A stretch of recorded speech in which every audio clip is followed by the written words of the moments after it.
Bonjour tout le monde et bienvenue sur Géant Velu. L'histoire que je vais vous raconter me vient de Fred Roel, que vous connaissez sans doute via la chaîne Subarctic Alaska Sasquatch. Fred est amérindien et membre d'un conseil tribal. C'est un homme d'apparence grave et austère qui a passé presque la totalité de sa vie en extérieur. Il se définit lui-même comme un chasseur-cueilleur au premier degré. Il mange ce qu'il tue et n'a pas peur de passer une semaine à plusieurs dizaines de kilomètres de toute civilisation, quelles que soient les conditions météo. Au cours de ses aventures, Fred a eu plusieurs expériences qu'il a bien du mal à expliquer. Des moments où il s'est senti exposé et vulnérable, à la merci d'une créature plus menaçante qu'un grizzly. Il a ensuite commencé à compiler tous les témoignages possibles des rencontres avec ce que son folklore identifie comme le hairy man ou l'homme velu. De son propre aveu, Fred souhaite se concentrer sur l'Alaska, un territoire quasi sauvage de plus d'1,7 million de kilomètres carrés. Il décrit des rencontres le plus souvent négatives, presque toujours terrifiantes, autrement plus que ce que l'on peut entendre quelques milliers de kilomètres plus au sud. Ici, Bigfoot, ou Sasquatch, est loin d'être le gentil gardien de la forêt. Voici l'une de ses histoires. C'est un récit passionnant et riche en détails qui mérite selon moi d'être partagé. Charlie était un charpentier et menuisier de talent. Il construisait des chalets traditionnels à travers tous les États-Unis. Des bâtisses plus ou moins grandes qui rappelaient les grandes heures de l'expansion vers l'ouest. Il a travaillé sur presque tout le continent, du Canada au Minnesota. En 2019, il était engagé par un client qui possédait 10 hectares et un lac privé, quelque part au plus profond de l'Alaska. Toutes les bûches et les rondins nécessaires à la construction avaient déjà été coupées sur place, tout au long des 5 dernières années. Charlie devait donc se rendre sur le chantier avec son apprenti, les préparer, les poncer et les couper aux bonnes dimensions, afin de construire ce chalet en bois. Il travaillait et campait sur place pendant une semaine. Puis on venait le chercher par avion pour le ramener à la civilisation, où il se reposait une autre semaine avant de repartir. Il était tout seul pour ses 2 premiers voyages, car son apprenti était malade ou traînait des pieds.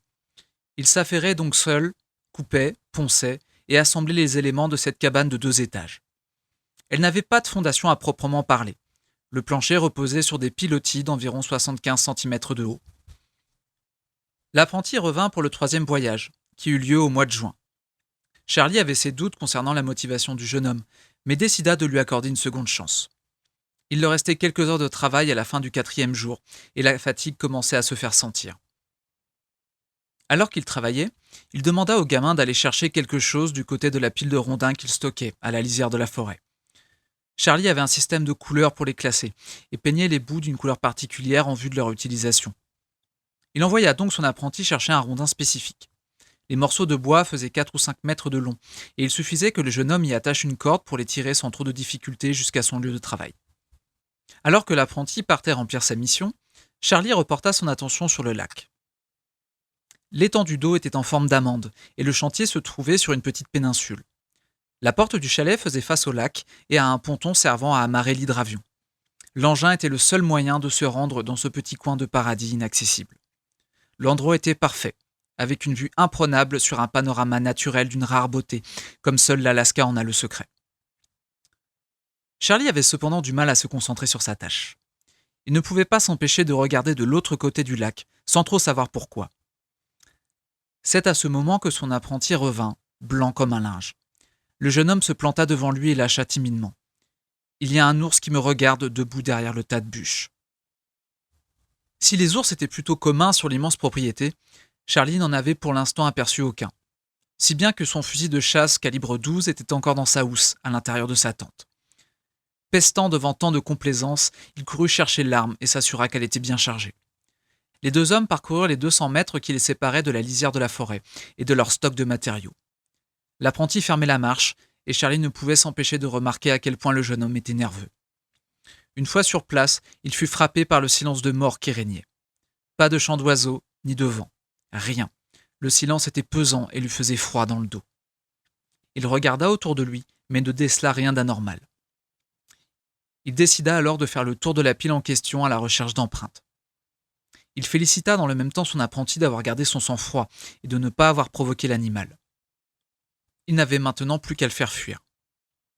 Charlie avait chargé une cartouche spéciale, dont le but était de générer un impact sans pour autant abîmer la peau, créant ainsi une sensation désagréable, provoquant la fuite du prédateur.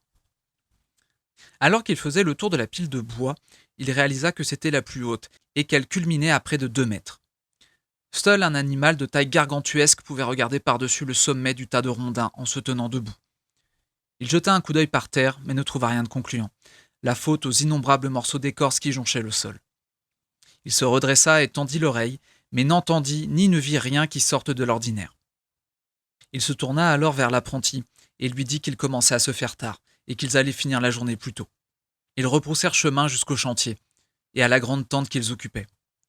Ils y avaient installé un petit poêle à bois qui leur servait à se chauffer, cuisiner et à faire sécher leurs vêtements. Mais même une fois dans la sécurité relative de leur abri, le jeune homme était toujours nerveux. Il n'arrêtait pas de poser des questions à Charlie. Il semblait vouloir tout savoir sur les ours. Il voulait savoir à quoi ils ressemblaient lorsqu'ils se mettaient debout, comme s'il essayait de se convaincre qu'il avait vu un ursidé. Ce qui n'échappa pas à Charlie, qui lui demanda ce qu'il avait vraiment vu. L'apprenti lui répondit que le visage de l'ours avait l'air presque humain et qu'il l'avait toisé quelques secondes avant de disparaître derrière la pile. Interloqué, Charlie lui fit remarquer que les hommes et les ours ne se ressemblaient pas du tout. Il insista sur le fait que les ours avaient des oreilles bien visibles et demanda si c'était le cas. Gêné, l'apprenti répondit qu'il n'en avait pas vu et que la tête était plutôt ronde. Charlie le questionna à nouveau pour avoir des précisions. Le gamin décrivit alors une tête ronde, un visage semblable à celui d'un homme et des épaules. Il ricana nerveusement et expliqua à son apprenti qu'il venait de décrire un Sasquatch. Le gamin se tut.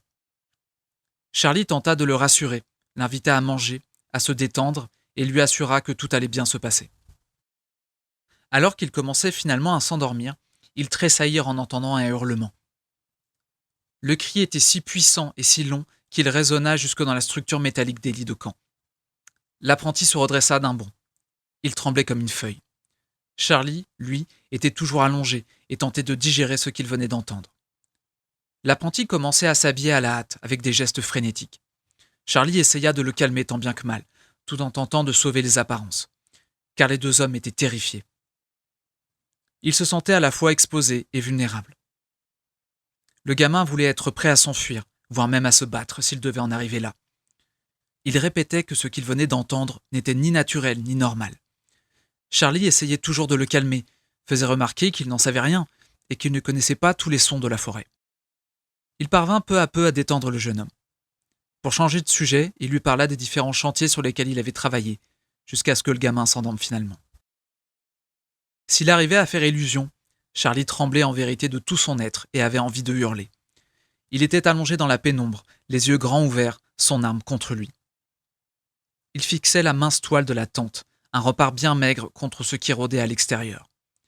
Au bout d'un moment, il finit lui aussi par s'endormir. Il fut soudainement réveillé par un souffle semblable à celui d'un ours. Le gamin n'avait rien entendu et dormait toujours à poing fermé. Charlie se leva lentement, mit ses bottes, saisit son fusil et sa lampe torche avant de sortir de la tente. Une fois dehors, il contempla le crépuscule qui faisait office de nuit en cette période de l'année. Il pouvait toujours entendre le souffle émaner depuis l'arrière de la tente. Il recula de quelques pas au cas où il devrait tirer et commença à faire le tour. En arrivant derrière l'abri, il balaya les environs du faisceau de sa lampe. Il aperçut alors une forme très sombre dans les hautes herbes, à une vingtaine de mètres de la tente. La chose dépassait à peine et se balançait d'avant en arrière. Il fit un pas de côté sur la droite et arma son fusil, s'apprêtant à tirer sa munition spéciale pour faire fuir les ours. C'est à ce moment que la chose se leva de toute sa hauteur. Charlie était un artisan d'expérience. Il avait donc l'habitude de prendre des mesures précises. Il estima la taille de la créature à plus de 3 mètres de haut. Alors qu'il braquait le faisceau de sa lampe sur la bête, cette dernière détournait les yeux, comme pour se protéger. Puis elle fit quelques pas de côté avant de se tourner vers lui en faisant pivoter tout son buste. Elle lui lança un regard en coin avant de déguerpir sans un bruit à une vitesse hallucinante. Il n'avait jamais vu d'être vivant se déplacer aussi vite. Il sut instinctivement que son fusil était inutile, comme un jouet face à pareil monstre. Il rebroussa chemin jusqu'à la tente. Il passa le reste de la nuit les yeux grands ouverts, à trembler de terreur tout en essayant de se calmer. Il ne parvenait pas à expliquer ce qu'il venait de vivre. Vers 6 heures du matin, alors que le soleil se levait, il alla réveiller son apprenti. Il lui expliqua qu'il n'allait pas travailler, qu'à la place ils allaient s'assurer de leur sécurité dans la tente. Le jeune homme le regarda, confus, et lui demanda s'il s'était passé quelque chose pendant la nuit. Charlie lui raconta que l'ours était venu rôder autour de la tente, mais qu'il n'avait pas voulu le réveiller car rien ne s'était passé. En apprenant la nouvelle, l'apprenti se mit à paniquer. Il ne croyait ni l'un ni l'autre à l'hypothèse de l'ours, mais aucun d'entre eux n'osait prononcer le mot Sasquatch. Il emmena le gamin à l'endroit où il avait croisé le regard de la créature. L'herbe était couchée par endroits, dévoilant une piste. Ils décidèrent de la suivre à la recherche d'empreintes. Mais ils ne trouvèrent rien et n'osèrent pas s'aventurer plus loin qu'une 50aine de mètres. Ils revinrent alors au camp. Charlie réfléchissait à toute vitesse pour trouver un moyen de sécuriser leur abri. Il décida d'utiliser les branches et les déchets du chantier pour construire une clôture improvisée et ainsi couvrir l'arrière de la tente. Le simple fait de mettre quelque chose, un obstacle, aussi insignifiant soit-il entre eux et la chose, l'aidait déjà à se sentir un peu mieux. Ils construisirent la barrière rapidement et passèrent le reste de la journée dans la tente à tendre l'oreille. Ils n'entendirent ni ne virent rien et la nuit se déroula sans encombre. Lorsqu'ils se réveillèrent le lendemain, il faisait beau et tout était calme. Ils pouvaient entendre les oiseaux chanter. Ragaillardis, ils se remirent au travail. Ils passèrent la journée sur le chantier, à traîner des rondins, à les poncer et à les assembler. Il leur restait 2 jours avant que l'avion ne vienne les récupérer pour leur semaine de repos. Il se mit à pleuvoir la veille du départ. Les 2 artisans étaient toujours sans nouvelles de leur monstrueux visiteur. Ils commençaient peu à peu à se détendre. Charlie prévint son apprenti que l'avion pouvait être retardé à cause des mauvaises conditions météo. Le gamin acquiesça, imperturbable. Ils passèrent à nouveau un jour et une nuit sans le moindre incident. Le lendemain matin, le ciel était couvert mais il ne pleuvait plus. Ils attendaient devant la tente, leur sac à leurs pieds, tout en évoquant leurs projets pour la semaine à venir. Ils entendirent un avion s'approcher petit à petit, jusqu'à finalement l'apercevoir au loin. L'appareil se posa gracieusement sur le lac. Après avoir amarré l'engin, ils déchargèrent la cargaison que le pilote avait ramenée. Ils stockèrent le matériel sous le plancher du chalet, là où ils seraient protégés des éléments. Charlie surveillait constamment les conditions météo. Il constata qu'elles se dégradaient progressivement. Et ce qu'il redoutait arriva. Le pilote s'approcha d'eux d'un air désolé et leur annonça qu'il était impossible de voler car la visibilité était trop mauvaise. Ils allaient devoir attendre le lendemain que le ciel se dégage. Charlie et son apprenti n'étaient pas décontenancés pour autant. Leur salut était à portée de main et le pilote venait renforcer leur effectif. L'homme était armé d'un magnum calibre 44 qu'il portait fièrement à sa ceinture. Il commença à discuter avec eux et leur posa quelques questions sur l'avancement du chantier, histoire de faire la conversation.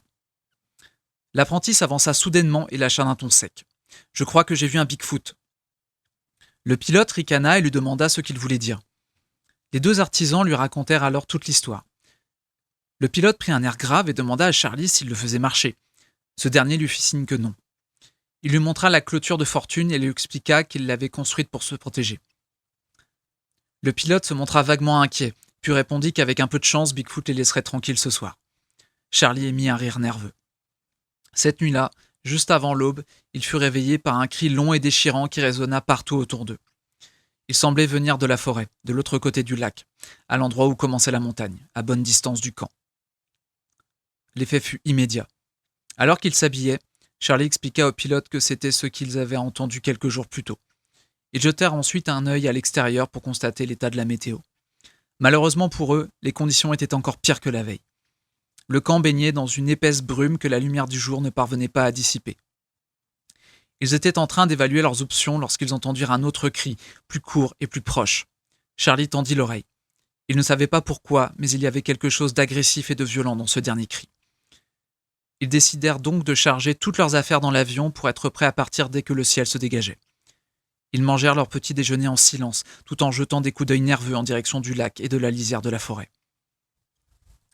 Au bout d'un moment, l'apprenti leva le doigt et montra un petit bout de ciel bleu. Le pilote acquiesça. Charlie suivit leur regard et plissa les yeux. La petite tache bleue était minuscule. Il s'en remit alors aux compétences du pilote. Ils montèrent à bord de l'appareil. Le pilote s'installa et démarra l'engin. Après avoir laissé le moteur chauffer un peu, Charlie détacha la corde du ponton et sauta à bord. Ils glissèrent sur le lac, prenant rapidement de la vitesse. L'avion grimpait de plus en plus haut et ils dépassaient rapidement la voûte nuageuse avant d'être accueillis par un ciel d'un bleu immaculé qui s'étendait à perte de vue. Charlie ne termina pas son chantier. À leur retour, ils prirent tous les trois contact avec le propriétaire. Charlie avait entre-temps convaincu le pilote de l'étrangeté de la situation. Ils lui racontèrent tout. Le propriétaire leur confirma qu'il avait lui aussi entendu les cris, mais pensait qu'il s'agissait d'un ours ou de loup. L'homme n'avait de toute évidence aucune connaissance de la faune et semblait plus à l'aise dans le monde de la finance et des affaires qu'au milieu de nulle part. Un individu aisé, capable de s'offrir une retraite paisible dans un bel endroit, ni plus ni moins. Quoi qu'il en soit, Charlie et son apprenti ne verraient plus les étendues sauvages de l'Alaska de la même façon. Je ne peux bien entendu pas attester de la véracité de cette histoire, mais je fais confiance à Fred. Son récit est cohérent avec d'autres rapports. Il semble que la créature ait très mal pris qu'on vienne construire quelque chose de permanent sur son territoire. Elle a donc tout mis en œuvre pour intimider les intrus et les forcer à partir. Il lui aura suffi de se montrer 2 fois et de quelques cris. Notons qu'à chaque fois, elle se contente de brièvement toiser les humains de toute sa hauteur comme pour dire « Je suis plus grand et plus fort et je peux m'approcher sans un bruit pendant que tu dors. » Soit un minimum d'effort pour un maximum de résultats. Merci de m'avoir écouté. Je vous laisse à vos réflexions et je vous dis à très bientôt. N'oubliez pas de vous abonner, d'aimer la vidéo et de la partager si elle vous a plu.